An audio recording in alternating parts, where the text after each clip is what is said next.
Hello बच्चों। तो आज हम लोग मेटलर्जी चैप्टर का सेकंड वीडियो लेकर आ गए हैं। अगर तुम पहले बार चैनल पर नए हो तो डिस्क्रिप्शन में लिंक है, पहले जाओ पहला वाला वीडियो देख कर आओ, वरना ये समझ में नहीं आएगा। ठीक है, आज हम लोग लास्ट क्लास में सिर्फ स्टेप देखे थे कि मेटलर्जी का कौन कौन सा स्टेप होता है। अब हम लोग उसके डीपली पढ़ेंगे अंदर में कि सच में कैसे किस तरह से मेटलर्जी किया जाता है, किस तरह से हम लोग एक ओर से मेटल को एक्सट्रैक्ट करते हैं। ठीक है, तो लास्ट वीडियो में हम लोग बताए थे कि जो पहला स्टेप होता है मेटलर्जी का वो क्या होता है, क्रशिंग ऑफ ओर्स होता है। मतलब जो बड़ा बड़ा ओर्स आता है उसको हम लोग क्या करते हैं, रोलर के जरिए उसको हम लोग क्रश करके छोटे छोटे टुकड़ा में डिवाइड कर देते हैं। ये हम लोग लास्ट वीडियो में देखे थे।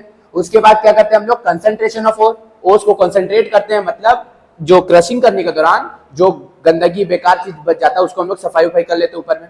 ये दो स्टेप हम लोग बोले थे कि वेस्ट बंगाल बोर्ड में ये दो स्टेप से नहीं क्वेश्चन आता है, ये नहीं है इंक्लूड, वरना सीबीएसई में इसमें फोर्स फ्लोटेशन है, ग्रेविटी सेपरेशन है, ये हम लोग को अंदर में पढ़ना पड़ता है, लेकिन वेस्ट बंगाल में ये नहीं पढ़ना है, बस नाम याद रखो। और वेस्ट बंगाल बोर्ड में सच में कहां से स्टार्ट है, इस प्रोसेस से कि ये जब दोनों काम कर लिए हम लोग पहले क्रशिंग करके छोटा छोटा ओर में चेंज कर लिए, उसके बाद जो उसके ऊपर का गंदगी ऊपर से सबको क्लियर कर दिए। अब हम लोग क्या करते हैं, उस ओर को कन्वर्ट करते हैं, किसमें कन्वर्ट करते हैं, मेटेलिक ऑक्साइड में, क्योंकि मेटेलिक ऑक्साइड से मेटल को एक्सट्रैक्ट करना आसान होता है। इसलिए हम लोग किसी भी ओर को चाहते हैं कि पहले वो किसमें चेंज हो जाए, मेटल का ऑक्साइड में चेंज हो जाए। अब ऑक्साइड में चेंज करने के लिए क्या करते हैं, ये दो तरीका होता है, एक को हम लोग बोलते हैं रोस्टिंग, एक को हम लोग बोलते हैं कैल्सिनेशन। किसके लिए कहां से करते हैं, क्यों ऐसे लिखे हैं, क्योंकि अगर इससे डिफरेंस भी आ जाए तो तुम आराम से लिख सकते हो। ठीक है, तो ध्यान से सुनना। एक प्रोसेस होता है रोस्टिंग, दूसरा प्रोसेस होता है कैल्सिनेशन। रोस्टिंग हम लोग करते हैं सल्फाइड ओर के साथ, अगर ये और सल्फाइड ओर है तो उसके साथ हम लोग करेंगे रोस्टिंग। याद रखना आर के बाद एस होता है, तो सल्फाइड ओर के लिए रोस्टिंग करते हैं। और कैल्सिनेशन किसके लिए करते हैं, कार्बोनेट ओर के साथ।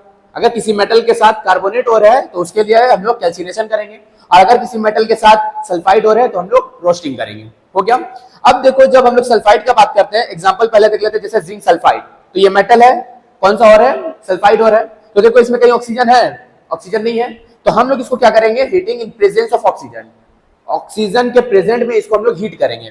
तो ऑक्सीजन यहाँ पे ले लिए, प्रेजेंट में जब हीट करते हैं, ये हीट का सिंबल है, तो हम लोग को क्या मिलता है, जिंक ऑक्साइड मिलता है और साथ में सल्फर डाइऑक्साइड मिलता है। ठीक है, ये ऑक्सीजन यहाँ पे चला जाता है, जिंक ऑक्सीजन के साथ रिएक्ट कर लेता है, और फिर ये सल्फर ऑक्सीजन के साथ मिलकर सल्फर डाइऑक्साइड बनाता है। ये बैलेंस नहीं है, क्योंकि अभी हम लोग को बैलेंसिंग मकसद नहीं है, समझना है कि ऑक्सीजन के साथ प्रेजेंट में जब गर्म करते हैं तो सल्फाइड हट जाता है, सल्फर डाइऑक्साइड बना लेता है, और साथ में मेटल का ऑक्साइड।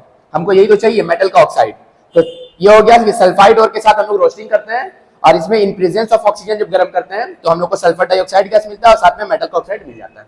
लेकिन जो कार्बोनेट और होता है, जिस तरह से हम लोग का जिंक कार्बोनेट, कैल्शियम कार्बोनेट, ये सब कार्बोनेट और है, तो हम लोग देख रहे हैं कि इसमें पहले से ऑक्सीजन है, तो हमें ऑक्सीजन की जरूरत नहीं है, तो इसको हम लोग क्या करते हैं, in absence of oxygen heat करते हैं। ठीक है, तो जब इसको आप इन एब्सेंस ऑफ ऑक्सीजन करेंगे, इसको इन प्रेजेंस ऑफ ऑक्सीजन, इसको इन एब्सेंस ऑफ ऑक्सीजन गर्म करते हैं, तो क्या होता है कि ये वाला जिंक ऑक्सीजन के साथ रह जाता है, जिंक ऑक्साइड बना लेता है, और साथ में कार्बन डाइऑक्साइड अलग हो जाता है। यहाँ पर भी सेम होगा, कार्बन डाइऑक्साइड अलग हो जाएगा और मेटल का ऑक्साइड हो जाएगा। हमको चाहिए मेटल का ऑक्साइड, यहाँ भी मेटल का ऑक्साइड बना, यहाँ भी मेटल का ऑक्साइड बना। ठीक है, इसको इन प्रेजेंस ऑफ ऑक्सीजन गर्म किया, इसको इन एब्सेंस ऑफ ऑक्सीजन गर्म किया, इसमें हमको सल्फर डाइऑक्साइड मिलता है, इसमें हम लोग को कार्बन डाइऑक्साइड मिलता है। ठीक है, ये सल्फाइड और के साथ करते हैं, ये कार्बोनेट और के साथ करते हैं। ठीक है, मकसद था हम लोग का, एम था हमको मेटल का ऑक्साइड मिले, जो कि यहाँ से भी मिल रहा है और यहाँ से भी मिल रहा है। अगर डिफरेंस भी आ जाएगा तुम आराम से लिख लोगे। ठीक है, तो ये हम लोग का तीसरा प्रोसेस था कि हम लोग और को किसमें चेंज किए, मेटेलिक ऑक्साइड में। अब हम लोग चौथा प्रोसेस में रिडक्शन करके उस मेटेलिक ऑक्साइड से मेटल को एक्सट्रैक्ट कर लेंगे। ठीक है, तो थर्ड स्टेप में हम लोग क्या किए थे, मेटेलिक ऑक्साइड में कन्वर्ट कर चुके थे। फोर्थ स्टेप में क्या करेंगे, इस मेटेलिक ऑक्साइड से हम लोग मेटल एक्सट्रैक्ट करेंगे, किसके जरिए, with the help of reduction. क्योंकि जब रिडक्शन करते हैं तो ऑक्सीजन हट जाता है, किसी भी कंपाउंड से ऑक्सीजन का हट जाना, रिड्यूस हो जाना, इस कॉल्ड रिडक्शन। तो हम लोग रिडक्शन से करते हैं, लेकिन उसके लिए हमको जानना होगा मेटल का रिएक्टिव सीरीज। ये रहा मेटल का रिएक्टिव सीरीज, यहाँ से potassium, sodium, calcium, magnesium, aluminium, zinc, iron, lead, hydrogen, copper, mercury, silver, gold, ये रिएक्टिव सीरीज है। इसमें एल्युमिनियम तक जो है वो उसको हम लोग बोलते हैं हाईली रिएक्टिव मेटल। ये बहुत ज्यादा हाईली रिएक्टिव होते हैं, किसी ना किसी के साथ रिएक्ट कर ही लेंगे। और ये मॉडरेट रिएक्टिव होते हैं, जो हाइड्रोजन से ऊपर है, और हाइड्रोजन के नीचे जितना है ये सब लीस्ट रिएक्टिव है, ये बहुत कम रिएक्ट करता है। इसलिए देखना, ये सब सोना चांदी ये सब बहुत जल्दी, ये सब खराब ही नहीं होता, कई कई साल रहता है, ये रिएक्ट ही नहीं करता किसी के साथ। ठीक है, तो ये सब एकदम लीस्ट रिएक्टिव मेटल है। इसको याद रखने का तरीका से याद रखना, कैसे समझ लेना, काशी एने का मतलब होता है नाथ, काशी नाथ का माली आलू जरा फीका पकाता है। ठीक है, मतलब याद तो करना है। तो काशीनाथ का माली आलू जरा फीका पकाता है। अब जब वो सुना तो उसको बुरा लगा, कोई भी मेहनत करके बनाता है उसका बुराई कोई कर रहा है, तो वो सुनकर क्या बोला कि कौन है आगे आओ। कौन बोला ये बात, वो आगे आओ। तो इससे याद रखना, काशीनाथ का माली आलू जरा फीका पकाता है। और वो जब सुना तो सुन के क्या बोला, कौन है आगे आओ। तो सुनने के बाद जो है वो लीस्ट रिएक्टिव है, और बाकी ये वाला चीज जो है वो मॉडरेट रिएक्टिव, और ये जो है ये हाईली रिएक्टिव है। तो अगर वो मेटल लीस्ट रिएक्टिव है, वो मेटल का ऑक्साइड अगर लीस्ट रिएक्टिव मेटल्स है, तो उसको नॉर्मली हम लोग हीटिंग के जरिए मेटल को एक्सट्रैक्ट कर लेते हैं। देखो अगर लीस्ट रिएक्टिव मेटल है तो नॉर्मली इसको हीट कर देंगे, तो बाय हीटिंग क्या हो जाएगा हम लोग का, हीट करके सिर्फ मेटल को एक्सट्रैक्ट कर लेंगे। हीट करेंगे ऑक्सीजन अलग हो जाएगा हम लोग को। ये देखो क्या है, सिल्वर है, मरकरी है, ये सब क्या है, लीस्ट रिएक्टिव मेटल है। बाय हीटिंग सिर्फ हीट कर देंगे, ऑक्सीजन अलग हो जाएगा, हम लोग को मेटल मिल जाएगा। लेकिन अगर मॉडरेट रिएक्टिव है, सबसे ज्यादा क्वेश्चन माध्यमिक में इसी के ऊपर आता है, पूछा हुआ है कि जिंक ऑक्साइड से अगर हम लोग को मेटल हासिल करना है तो हम लोग कौन सा तरीका करेंगे। तो इसको हम लोग बोलते हैं कौन सा प्रोसेस इस्तेमाल करेंगे। अगर वो मॉडरेट रिएक्टिव मेटल है, मतलब अगर ये सब में है, तो उसके लिए हम लोग क्या इस्तेमाल करते हैं, carbon reduction process. Carbon reduction process के जरिए हम लोग मॉडरेट रिएक्टिव मेटल से मेटल को एक्सट्रैक्ट करते हैं। एग्जांपल में ZNO, PbO, ये सब क्या है, मॉडरेट रिएक्टिव मेटल है, ZNO, PbO।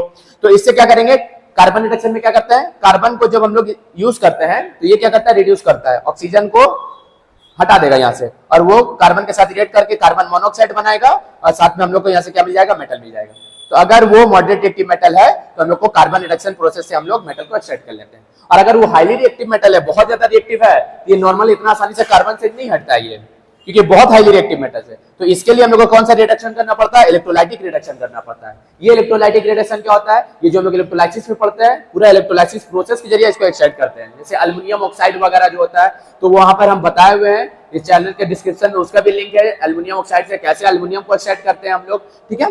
तो उसको हम लोग बोलते हैं इलेक्ट्रोलाइटिक रिडक्शन। तो नॉर्मली ये तुम लोग को बहुत ज्यादा इंपॉर्टेंट है, यहाँ से क्वेश्चन आएगा। तो इस तरह से हम लोग मेटल को एक्सट्रैक्ट कर लिए। अब अगर इसमें लास्ट में कुछ इंप्योरिटीज वगैरह रहता है, तो हम लोग वही इलेक्ट्रोलाइसिस प्रोसेस से वहां पे प्यूरिफिकेशन ऑफ मेटल था, उससे हम लोग हासिल कर लेते हैं, प्योर कर लेते हैं, ठीक है। तो ये रहा पूरा हम लोग का मेटलर्जी का प्रोसेस। आज का वीडियो यहीं तक, थैंक यू। और अच्छे से पढ़ाई वढ़ाई करो, चैनल को लाइक शेयर सब्सक्राइब भी कर दो।